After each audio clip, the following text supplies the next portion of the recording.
Made in India slogan ప్రపంచవ్యాప్తంగా మారుమోగుతోంది ఇప్పుడు. ఒకప్పుడు వజ్రాలు, జ్యువెలరీ, ఆటోమొబైల్, ఫార్మా, పెట్రోలియం ఉత్పత్తుల్లో మాత్రమే ఎగుమతుల్లో టాప్లో ఉంటున్న ఇండియా ఇప్పుడు ఎలక్ట్రానిక్ గూడ్స్ విషయంలో కూడా రికార్డులు బద్దలు కొడుతోంది. ముఖ్యంగా మన మొబైల్ ఫోన్లు అమెరికా లాంటి అగ్రరాజ్యాల్లో సైతం వెరీ స్మార్ట్ అనిపించుకుంటున్నాయి. 2023-24లో 9.5 లక్షల కోట్ల విలువైన ఉత్పత్తులు తయారు చేసింది ఇండియా. 2014-15లో 1.5 లక్షల కోట్ల ఉత్పత్తులు మాత్రమే తయారయ్యేవి. ఇప్పుడు భారీగా పెరిగి 9 ఏళ్లలో 5 రెట్లు పెరిగాయి. ఇన్నాళ్ళు ఎక్స్పోర్ట్ కోసం చైనా లేదా వియత్నాం దేశాలనే ఎంచుకుంటూ వస్తున్న కంపెనీలు లేటెస్ట్గా ఇండియాకే జై కొడుతున్నాయి. పశ్చిమాసియా, ఆఫ్రికా, అమెరికన్ కంట్రీస్ సైతం ఇండియా నుంచే ఫోన్లు ఎక్కువగా ఎగుమతవుతున్నాయి.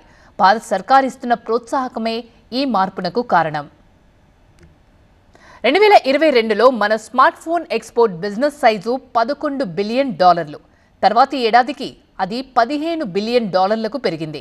కట్ చేస్తే తాజా ఫైనాన్షియల్ ఇయర్లో మన స్మార్ట్ ఫోన్ల ఎగుమతులు మొత్తం ఏకంగా 55% పెరిగి $24.14 బిలియన్ టచ్ చేసింది. అంటే దాదాపు 2 లక్షల కోట్ల రూపాయల విలువైన ఫోన్లు ఇండియాలో తయారై విదేశాలకు ఎగుమతవుతున్నాయి.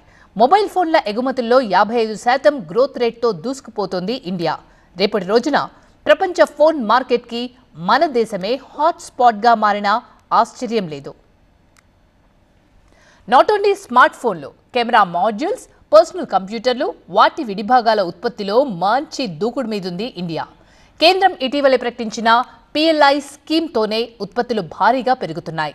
పెట్టుబడులను ఆకర్షించి దేశీయ ఉత్పత్తులను పెంచడమే లక్ష్యంగా ప్రవేశపెట్టిందే ప్రొడక్షన్ లింక్డ్ ఇన్సెంటివ్ స్కీమ్. దాని ఫలితమే ఈ ఉత్పత్తుల సునామీ.